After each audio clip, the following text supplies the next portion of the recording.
Daretti Scrap Savant versus Keranos, God of Storms. We've got a lot going on in that hand, so we'll keep it. Yeah, we do have quite a bit to do there. We'll go Mountain into Mind Stone into Mana Vault, I think. And see if our opponent decides that they want to scoop. Hopefully not. Had a lot of early scoops so far today. So we'll see if this does it for our opponent. A Sol Ring.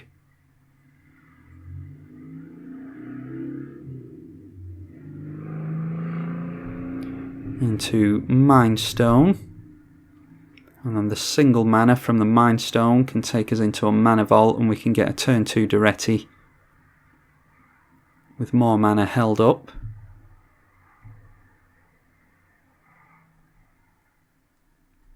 I think I'd actually like to get into a Rings of Brighthearth.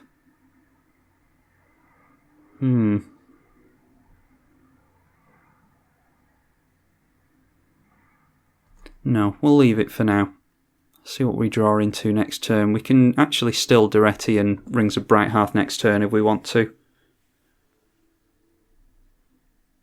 We'll see if our opponent has a Force Spike for us, or a Spell Pierce, or anything like that. We can actually play around those. We have so much mana. We of course won't pay the 4 mana for that. We'll go to another mountain. That's fine with me. Might be a Swan Song or something here. Actually, can Swan... I don't think Swan Song can counter Daretti. And we'll go into Rings of Brighthearth here. And then we will... Well, we can't pay for that, unfortunately. But we will go into Daretti's Plus, which is discard 2 cards and draw that many. Or up to 2 cards. We don't have to discard both of these, but I am going to. And we get into Starstorm. So what we're aiming for now is a Daretti Limit Break, really. Depends on what we draw into. We could just sacrifice the Mana Vault and get into the Mere Sire. It's not really. I think I'd rather just plus Daretti and use Rings of Brighthearth to discard some more cards and draw into more. See what goes on here. That is no again to that. Okay, and it will deal 1 damage to us. We draw into Fire Diamond. We need to get into some flashy artifacts now. So I will draw and discard. Yeah, we'll pay for that. So we'll do this twice now. Blood Moon isn't doing anything for us so far. So we'll just discard those 2. And get into a mountain, which is good. And then we'll Wheel of Fortune and hope that we don't give anything really good to our opponent. Might have a 2 mana counterspell, of course. We don't. Props to our opponent for playing this out, by the way. This is, well, it's showing off what Daretti can do. I think it's more a case of showing off what the fast mana can do, to be honest, more than Daretti itself. This is by no means a fair match, I don't think. I mean, 3 Mana Rocks on turn 1 is just ridiculous. See what our opponent got rid of. That's Counterflux. Temple Evacuation, yeah, so they didn't have anything anyway. Return all non-land permanent, yeah, so had I have known that, I wouldn't actually have wheeled there. Because they can keep all this. That's fine with me, but it might actually get our opponent into the game. So I'm always fine with that. Need to go over Keranos actually. It's an indestructible god, a 6/5 for 5 mana. As long as its devotion, or as long as the opponent's devotion to red and blue is less than 7, then it's not a creature. And you reveal the first card you draw on each of your turns. Whenever you reveal a land this way, you draw a card, otherwise it lightning bolts something. Our opponent's got into another land. And we will probably discard Worm Coil Engine and Staff of Nin. I don't want to show them Mindslaver because they'll probably scoop to that. So we'll discard Staff of Nin and Worm Coil Engine. And then we might, the turn after... Actually, we could just cast a Staff of Nin, couldn't we? Or a Worm Coil Engine. Well, let's have a think, see what we draw into before we make any decisions.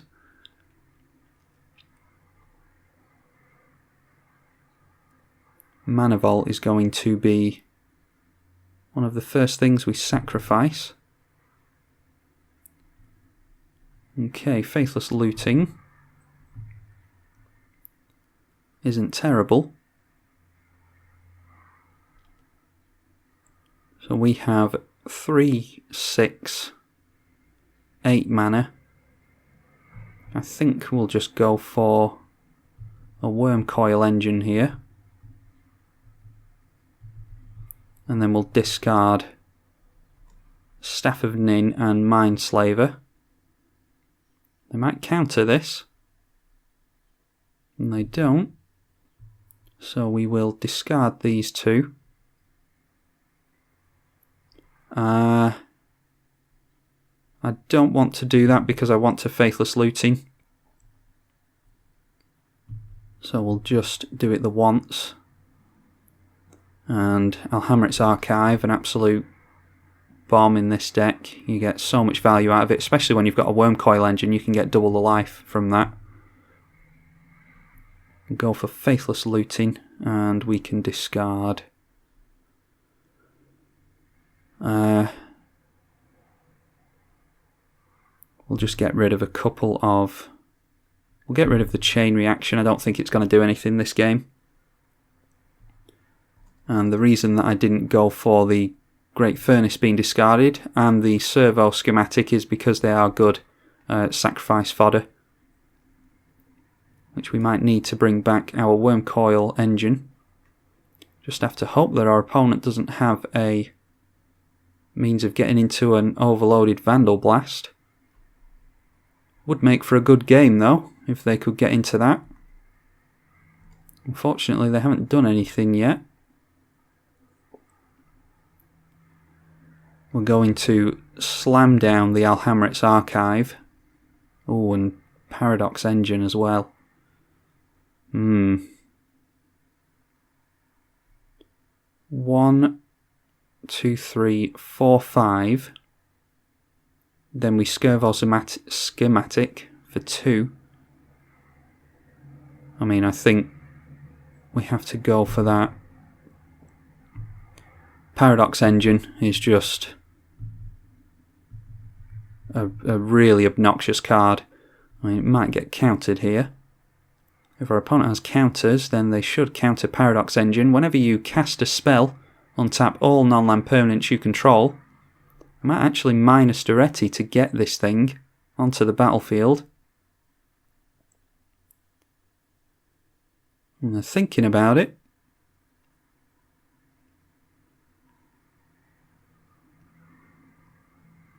They need to make double blue, I imagine, off the Cascade Bluffs. And they counter it. They don't exile it, thankfully. So in that case, I think we're going to hold off on Daretti's Limit Break. And we're actually going to go for... We'll sacrifice the Great Furnace in order to get the Paradox Engine back. It's too good not to have on the field.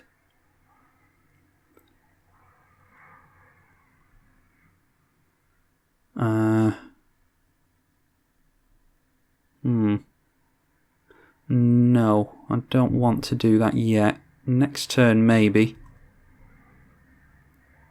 We can start getting back multiple things from the graveyard. As of right now, I just want to servo schematic in order to untap all our stuff. And Paradox Engine is just busted with when you've got mana rocks on the field, because you can just play out your hand near enough, especially if you have means of creating colours with your rocks,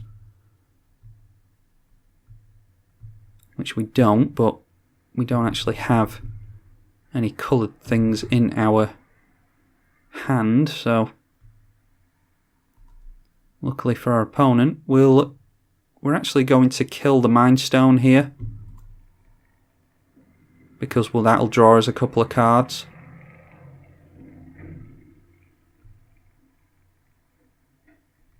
Oh, and we can actually copy it as well, can't we? Yes, so we'll absolutely do that.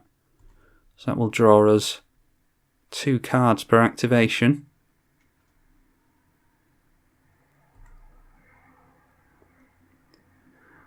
And then we can play... Well, I think we have to play the Gilded Lotus here. Just one more mana rock to abuse Paradox Engine even more.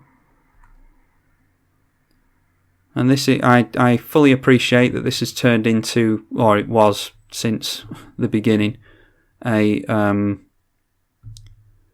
solitaire commander game. If I upload this, it is only to show what Daretti can do for those of you who are interested in Daretti. I know some of you like to see spiky games like this. Eco Wellspring will draw us another couple of cards.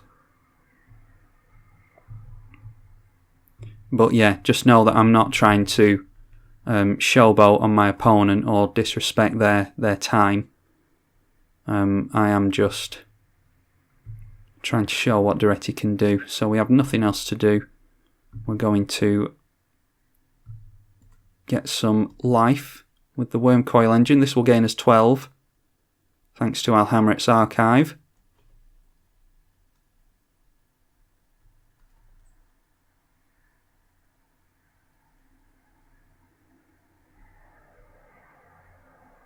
Alhamret's Archive, for those of you who don't know, is if you would gain life, you gain twice that much. And if you would draw a card, except the first one you draw on each of your draw steps, you draw 2 instead. So we've seen that a few times so far. And that even works on Daretti. So effectively, with Alhamret's Archive out, Daretti reads discard 2 cards, draw 4, which is obviously just really, really good card advantage. Isochron Scepter might go for some artifact destruction for our opponent, or counter magic.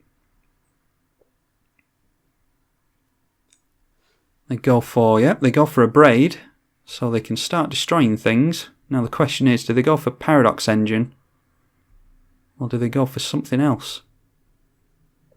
They go for the dragon, Steel Hellkite, which is understandable. We could blow up their Isochron Scepter with that. Not going to pay for the Mana Vault, there's no need to. And we'll try and draw this game to a close as quickly as we can, because our opponent is being such a good sport about this. We'll go for more mana off the Dreamstone Hedron.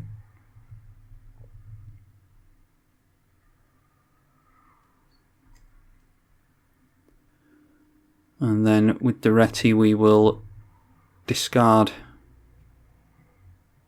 some cards. Yeah, we'll pay for that. It's only going to net us cards doing this. Get rid of Blasphemous Act. And then Thought Vessel might actually be useful to us. I'm assuming we're going to draw into more mountains. We do. So we'll go into some more stuff here. That'll be Metalworker. And I'll probably just fast forward through all this, because I don't think it's particularly interesting what I'm doing here. I'm not going to play out everything and make fun of our opponent or anything like that. I just want to get out the Solemn for another mountain in case we draw into Valakut. Well, something tells me I don't think we'll need it. Okay, and yeah, I think we're fine there. We'll just swing in at our opponent. And we're just going for the Daretti emblem now. And I think we'll be able to close out the game within the next few turns. The Daretti emblem, I think I've been over, but every time an artifact is put into our graveyard from the battlefield, we return it to the battlefield at our end step. So we'll have to plus up Daretti again, and then minus him down the turn after if we want to get that off. A Vandal Blast would be really good for our opponent right now. In which case we would probably gamble for a I can't remember what it's called, the Living Death, but for the red one for artifacts. Scrap Mastery, I think it's called.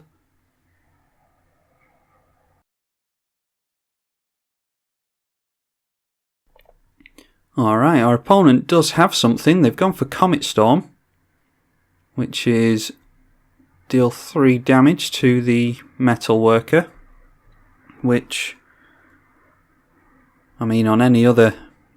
Oh, and it deals it to Daretti as well, so that keeps us off that limit break we were talking about, unfortunately. Don't get to show that on the channel this game, as it would appear. But yeah, getting rid of Metal Worker would usually be really, really good. Unfortunately for our opponent, we don't actually have any trouble with creating mana currently. Oh, I thought that was 6 to activate. That's only 3 mana. We'll draw a boatload of cards here. See if we can draw this game to a close. We actually draw 6 cards per activation here. So we'll definitely be getting that Thought Vessel out next turn.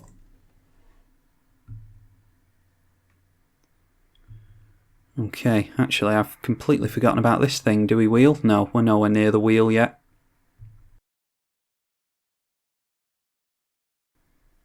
Okay, we'll get down the...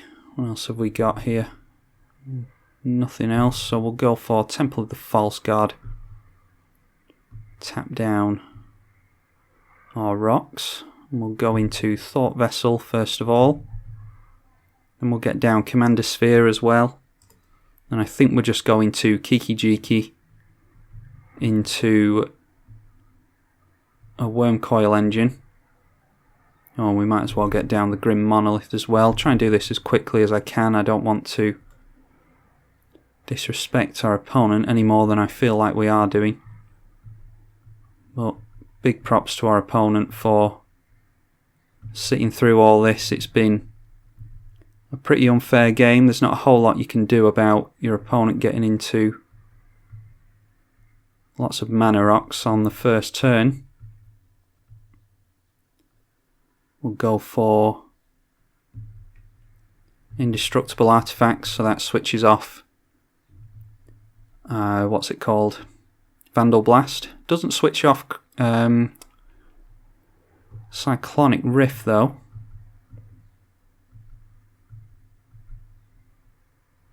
So we'll just go Kiki-Jiki here and try and draw the game to a close as soon as we can. We'll plus Daretti. I'm going to see if we can try and get into Anger into the graveyard. Then we can give things haste and try and draw the game to a close this turn. No, we don't get into it with that. Or that. So in that case, we'll just go Ugin. Actually, can try and draw into something else. I just really want to try and draw into that anger if we can.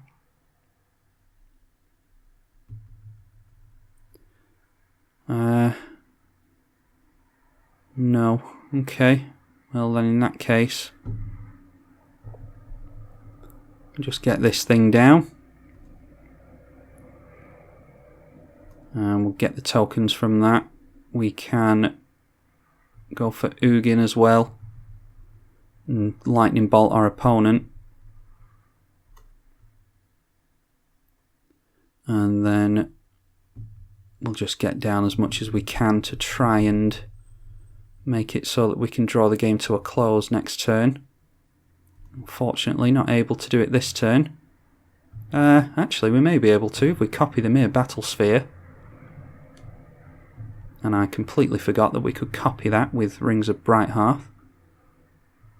So we might be able to get something going here.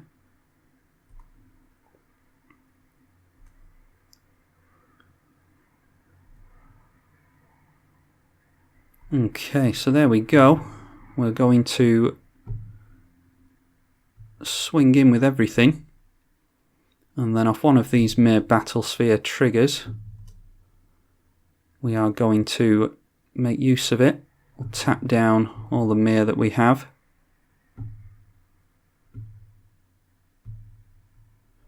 And that should be lethal on our opponent. And Magic Online is making it as difficult for us as it possibly can. Trying to get a fast win here so that, because our opponent has been such a good sport. And, yeah, that's it. That should get us the victory. So, good game to our opponent.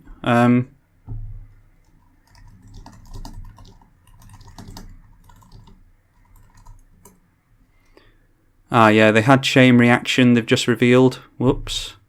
So they could have wiped our board quite easily, but we just managed to go off on them there. That's what happens when you can generate boatloads of mana with a Paradox engine. There's an argument for this thing being banned. It's really, really good when you get Mana Rocks out. But yeah, that is a really good... I mean, this looks like quite a casual build, to be honest, so this wasn't a fair game. I'm only showing you this to show what Daretti can do. And it's also a case to be made for banning the fast mana as well. Because there's no way we could have done any of this as fast as we did. Maybe get into the, 10 plus turns. Then we could have done things like this. But no way we could have done it this fast without the fast mana. So it's an argument to be made for banning that as well. But yeah, really can't sing my opponent's praises highly enough. Yeah, I would have quit way before any of this ever happened, because unfortunately for them, they weren't drawing into anything that they could get going. So big props to our opponent. Hope you all enjoyed it, showing off a bit of what Daretti can do. As one-sided a game as it was, and as unfair a game as it was, it does at least show what Daretti can do. So, hope you all enjoyed that. I'm tribalkai on the EDH channel. Thank you for watching.